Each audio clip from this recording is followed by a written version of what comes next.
Hello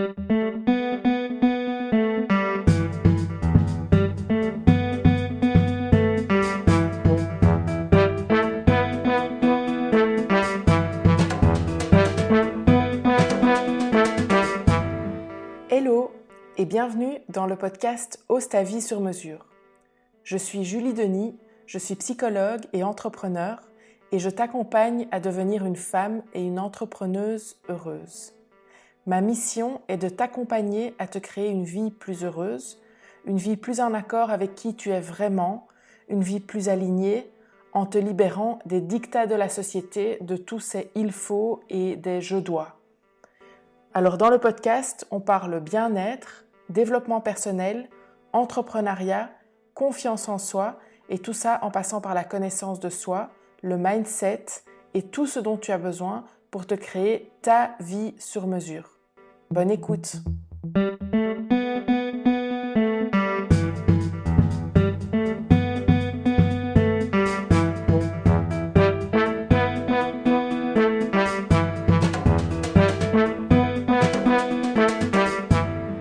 Alors aujourd'hui, j'aimerais te parler de la magie des mots et de communication positive.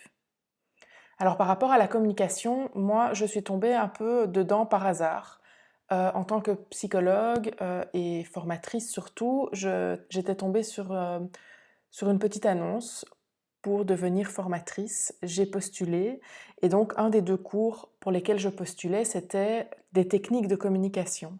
Ils cherchaient entre autres un psychologue. Je suis donc tombée dans la communication comme ça, j'ai reçu un syllabus du cours que je devais donner et donc j'ai commencé petit à petit à appliquer ce qu'il y avait dans le cursus. Et j'ai commencé comme ça à m'y intéresser de plus en plus, à voir l'effet qu'avait la manière de dire les choses, la manière de formuler ce que je voulais dire, la manière de formuler mon message et quel impact différent ça avait en fonction de la manière dont je communiquais. Donc, c'est ce dont j'aimerais te parler aujourd'hui, le choix des mots.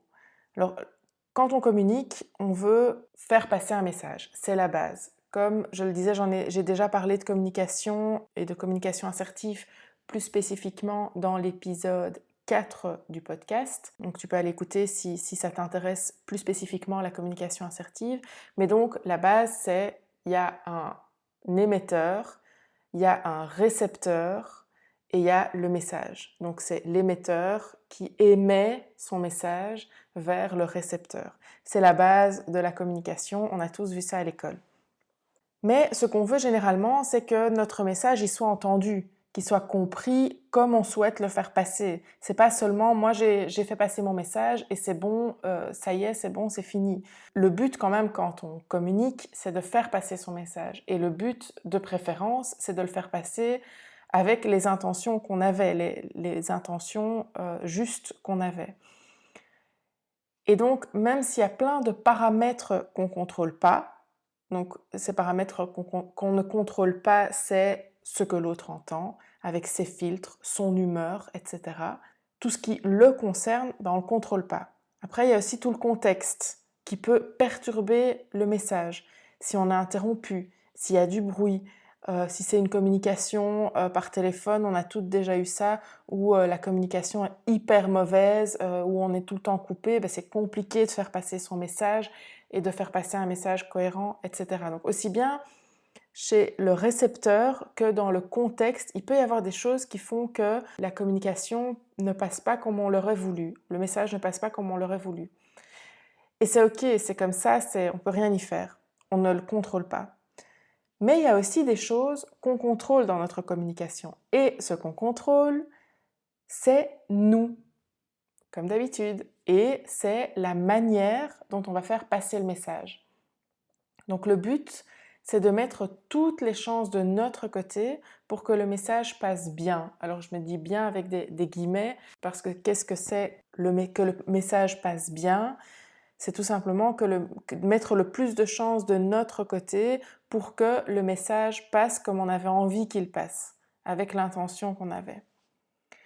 Alors, je vais aborder plusieurs points, c'est peut-être pas forcément c'est pas dans un ordre spécifique, mais voici quelques éléments auxquels tu peux faire attention et qui sont je trouve, super intéressants dans la communication. Alors, un premier élément, c'est de se mettre dans un roulement de tambour, dans un mindset positif. On parle de communication positive. Tu sais à quel point je pense que le mindset est important. Mets-toi dans un mindset positif. Tu veux récolter du positif, il faut vibrer positif, il faut semer positif. Tu ne peux pas récolter du positif si tu ne sèmes pas de positif. Donc, même si tu n'es pas positive, à un moment T, je parle à un moment donné, même si tu n'es pas positive, essaye de te mettre dans un état d'esprit, dans ce mindset positif. Mets-toi dans un mood positif, dans un mood de bienveillance. Tu mets tes lunettes roses de bisounours. J'exagère un peu, mais tu vois l'idée. Pars toujours du principe que l'autre a de bonnes intentions. Ou en tout cas, laisse-lui le bénéfice du doute et dis-toi que tu n'es pas sûr que ses intentions étaient mauvaises. Parce que si tu pars du principe que ses intentions étaient mauvaises et que tu vas répondre à ça, la manière de formuler les choses ne sera pas positive et tu ne récolteras pas de positif. Donc pars toujours de ce principe-là. Même si c'est peut-être le cas, peut-être pas, mais en fait on n'en sait rien. La plupart du temps, en réalité, on n'en sait rien. Donc mets-toi consciemment dans ce mindset positif. Travaille ton mindset, ton état d'esprit avant de communiquer. Alors, je dis ça, c'est pas toujours simple, évidemment, au moment même, surtout si on est dans une discussion avec quelqu'un en face à face, mais je pense par exemple à des mails ou à un message qu'on a reçu, on veut communiquer à la personne peut-être en face à face par la suite. Mets-toi le plus que possible dans un mindset positif. Ça, c'est un élément. Un deuxième élément, et là on est plus dans l'action, c'est de parler en positif et non en négatif. Qu'est-ce que je veux dire par là? C'est d'éviter d'utiliser la négation. Alors c'est très compliqué. Fais attention au quotidien, combien de fois tu utilises la négation dans la tournure de ta phrase. La négation, c'est ne pas. Ne pas, ne plus, ne pas. Essaye toujours de trouver une formulation positive. Alors encore une fois, tu vas me dire, oui, mais je suis en train de parler avec quelqu'un, je ne vais pas réfléchir une demi-minute avant de lui sortir une phrase. On est d'accord. Mais si tu fais attention à ça, si tu es attentive à la manière dont tu formules les choses, à force, tu vas voir que ça va devenir un automatisme. Et automatiquement, tu vas trouver des formulations positives. Encore une fois, par mail, on vit dans une société où on fonctionne quand même aussi beaucoup par mail. Par mail, c'est l'idéal pour communiquer, pour s'exercer à ça. Il y a le mail, il y a aussi pour les entrepreneuses d'entre nous, et alors je pense aux entrepreneurs qui fonctionnent beaucoup sur le web et qui ont des sites internet, qui ont des pages de vente, etc. C'est un exercice qu'on peut faire à ce moment-là aussi. Essaye de tourner tes phrases en positif tout le temps. Pourquoi est-ce que je dis ça? Le cerveau n'entend pas la négation. Il entend le sujet dont tu parles et il se focalise là-dessus. Alors il entend forcément la négation, mais il n'enregistre pas qu'il ne doit pas le faire ou pas y prêter attention. Alors, je te donne un exemple, et je crois que je t'ai déjà donné cet exemple-là, mais c'est pas grave, c'est le classique et c'est le plus, le plus clair. Je te dis, ne pense pas à un éléphant rose. Je suis persuadée que tu as un éléphant rose en tête. Alors, je dis toujours, donc je termine ma petite expérience.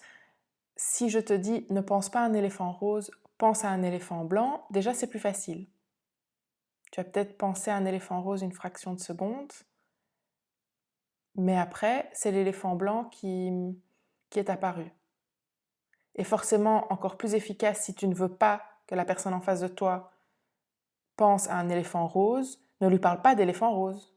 Tu lui dis pense à un éléphant blanc ou pense à, à ce à quoi tu veux qu'il pense. De la même manière, pour les parents entre nous, on dit souvent de ne pas parler en négation aux enfants. Le classique, c'est si on dit à un petit enfant ne va pas sur la rue, l'enfant il regarde la rue, il va vers la rue. Et c'est foutu. Pourquoi? Pour la même raison. Parce que tu lui parles de la rue et l'enfant, est focalisé sur la rue. Ne lui parle pas de la rue, ne prononce même pas le mot rue, parce que du coup, l'enfant ne va même pas regarder la rue. Dis-lui, marche bien sur le trottoir. De la même manière, ne dis pas à un enfant, ne cours pas, dis-lui, marche doucement. Tu vois, tu dis la même chose, le message que tu fais passer est le même, mais dans la manière, enfin en tout cas l'intention derrière est la même, mais dans la manière de dire les choses et ce sur quoi tu mets ton focus est différent. Et on parlait de mindset juste avant. Je trouve que ça provoque quelque chose chez l'interlocuteur, chez le récepteur.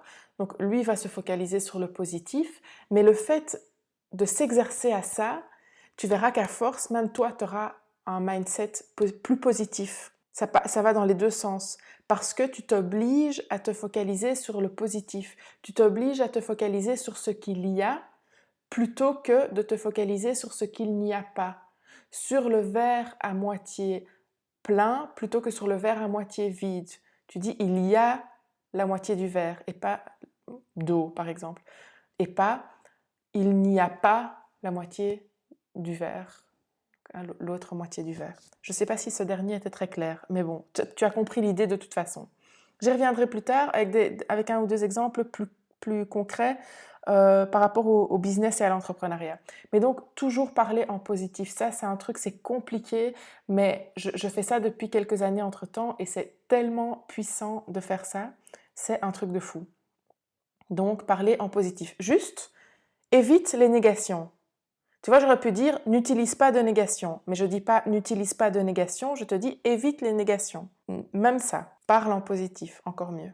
Alors, un troisième élément, sois toujours direct dans ta communication. On a parfois tendance à parler en second degré, avec des messages entre les lignes ou des choses comme ça. Évite tout ça. Évite de parler avec des sous-entendus. Ça crée de la confusion, ça crée un malaise, ça crée une tension. En gros, rien de positif.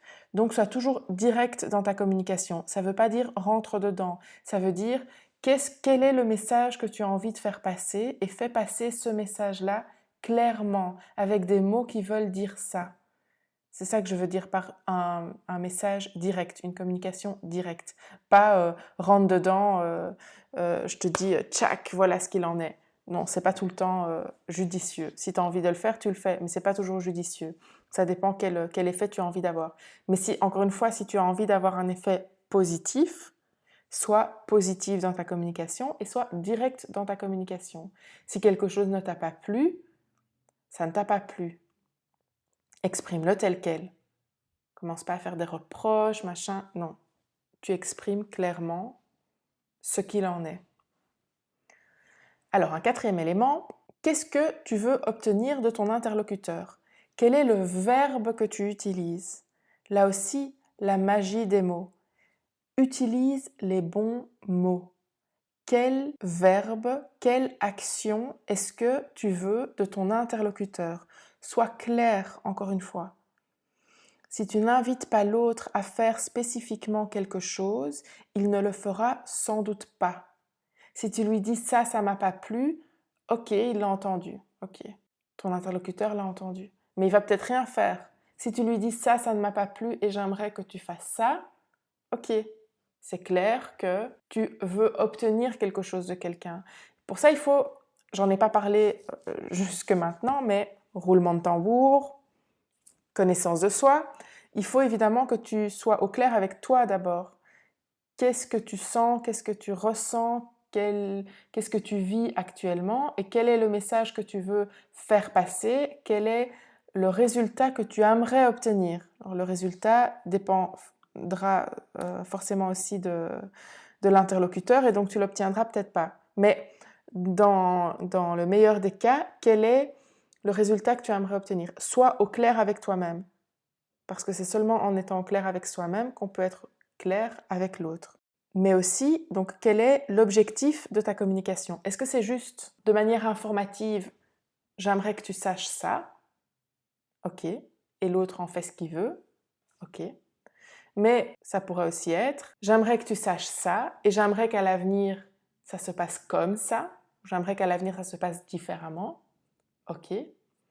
Ou il s'est passé ça et là maintenant j'aimerais qu'il se passe ça. J'aimerais que tu fasses ça. Ou je t'invite à faire ça. Tu sens déjà la nuance? Donc quel est le but? Là aussi, sois clair. C'est pas seulement donner un message et puis penser que l'autre en retirera l'information nécessaire pour agir comme tu aimerais qu'il agisse. Non, si tu veux que l'autre agisse d'une manière ou d'une autre, sois clair. Si tu n'invites pas l'autre à faire spécifiquement quelque chose, il ne le fera sans doute pas. Ou il fera autre chose. Pas parce que la personne ne veut pas, mais juste parce qu'elle n'y a pas pensé, parce qu'elle fait d'autres associations dans sa tête, ou juste parce que c'est une personne à part entière qui a d'autres choses en tête et qui fonctionne différemment. Donc, sois clair. Je te donne un exemple.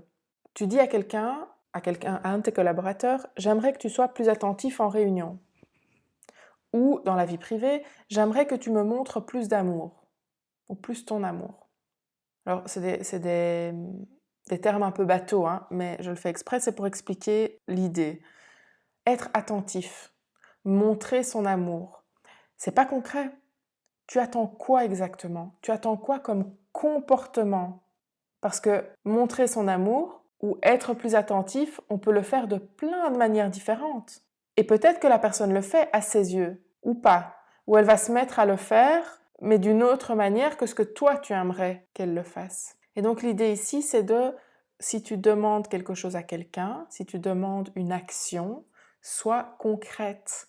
Ne parle pas en termes abstraits, mais parle en comportement. Pareil, si tu fais un peu de marketing dans ton business, tu veux quoi comme appel à l'action? On parle toujours d'appel à l'action, call to action.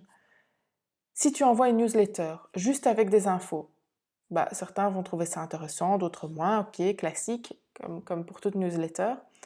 Mais s'il n'y a pas de bouton en savoir plus, m'inscrire maintenant ou contact, il y en a beaucoup qui vont pas parce qu'ils vont juste pas passer à l'action, ils vont voir passer ça et puis ils vont dire ah oui c'est chouette et puis voilà parce qu'ils ont 36 000 autres choses en tête et que si tu ne leur dis pas, si tu ne les incites pas, que tu ne les invites pas à agir d'une certaine manière, quelle est l'action que tu souhaites? Note-la, invite la personne à le faire. Pareil à la fin des mails, à la fin des podcasts, des vidéos ou autres. Là, il y a un appel à l'action, pardon. Et souvent, on demande aux personnes de s'abonner, de liker, de nous contacter, etc. Mais très souvent, et là je reviens au deuxième élément dont j'ai parlé, de parler en positif, souvent on entend « n'hésite pas à me contacter, n'hésite pas à t'abonner, ou n'hésitez pas à liker ». Pourquoi n'hésitez pas? Et c'est classique, hein, on le voit à la fin des mails aussi. N'hésitez pas à reprendre contact avec moi en cas de besoin ou en cas de question. Pourquoi n'hésitez pas? Tu induis l'hésitation chez la personne qui t'écoute ou qui te lit. Sois direct. Évite la négation. Comment est-ce que tu peux dire ça? Contactez-moi en cas de besoin. Ou je suis disponible en cas de besoin. Le formuler en je peut souvent être une bonne alternative aussi. Ou podcast vidéo ou autre pour les entrepreneurs d'entre nous qui ont ces médias-là. Au lieu de dire « n'hésite pas à t'abonner », je t'invite à t'abonner. Pense d'ores et déjà à t'abonner. Pas « n'hésite pas », les personnes vont hésiter ou pourraient hésiter. Alors ça, c'était le 4e élément dont j'avais envie de te parler, l'action, le verbe. Quel est le verbe que tu utilises? Sois concrète, parle en termes de comportement. Encore une fois, évite les négations et tourne ta phrase en positif. Et alors, un dernier petit élément, dans la communication, souvent ça va dans les deux sens. La personne qui écoutait va répondre et les rôles seront inversés. Donc l'émetteur deviendra le récepteur et vice-versa. Et à ce moment-là, quand toi tu as émis ton message, ou même avant, si c'est avant, je t'invite à pratiquer l'écoute active. Alors, je ne vais pas rentrer en détail maintenant dans ce qu'est l'écoute active. Certaines d'entre vous connaîtront sans doute déjà le sujet. J'aborderai ça dans un épisode séparé probablement. Mais juste, si j'ai une chose à te dire à ce sujet-là, c'est écoute, sans juger, sans interpréter, sans préjugés, sans déjà chercher à répondre ou ce que toi tu vas répondre après, ou déjà être en train de te répéter, de retenir certains éléments pour répondre après. Juste écoute. Moi, j'ai commencé à appliquer ça avec, entre autres, un collègue avec qui on ne se comprenait pas toujours dans le passé. Et quand c'était le cas, j'ai commencé à lui demander de me réexpliquer. Et juste, j'écoutais. Parce que je me rendais bien compte qu'on parlait à deux niveaux différents et ça n'allait pas. Et c'était dans des moments stressants, donc forcément le ton montait, etc. Et donc, juste, j'essayais de comprendre sa logique, sa manière. J'essayais de suivre son raisonnement, d'écouter ce qu'il avait à dire et où il voulait en venir. Donc, c'était la première étape. Juste d'abord d'essayer de comprendre le message, le point de vue. Eh ben, ça a changé beaucoup de choses.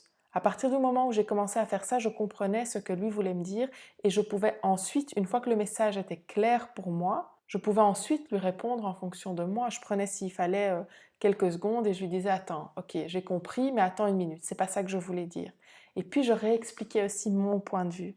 Souvent aussi le fait d'écouter l'autre fait en sorte que l'autre nous écoute. Là aussi, ça va dans les deux sens.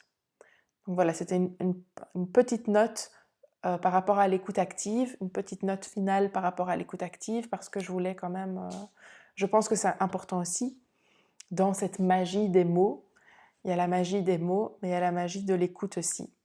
Donc, je récapitule les différents éléments. Le premier, c'est le mindset positif. Mets-toi dans un mindset positif quand tu vas communiquer. Deuxième, c'est parler en positif. Tourne tes phrases de manière positive, évite la négation. Troisième élément, sois toujours direct dans ta communication, pas de sous-entendu. Quatrième élément, quel est l'appel à l'action? Utilise un verbe et parle en termes de comportement et pas en termes abstraits. Et dernier élément, pratique l'écoute active, aussi bien pour avoir une bonne communication réciproque que pour avoir une écoute en retour de ton interlocuteur. Et voilà, on est à la fin de l'épisode 12 entre-temps. Merci beaucoup d'avoir écouté jusqu'au bout. Si tu as écouté jusqu'au bout, j'imagine que tu as aimé et donc pense à mettre 5 étoiles ou un petit commentaire dans ton application de podcast préférée. Si tu penses que cet épisode peut être utile à quelqu'un, s'il te plaît, distribue un peu de bonheur, partage-le lui. Et puis aussi, pense à t'abonner pour ne rater aucun podcast. Et moi, je te dis à la semaine prochaine!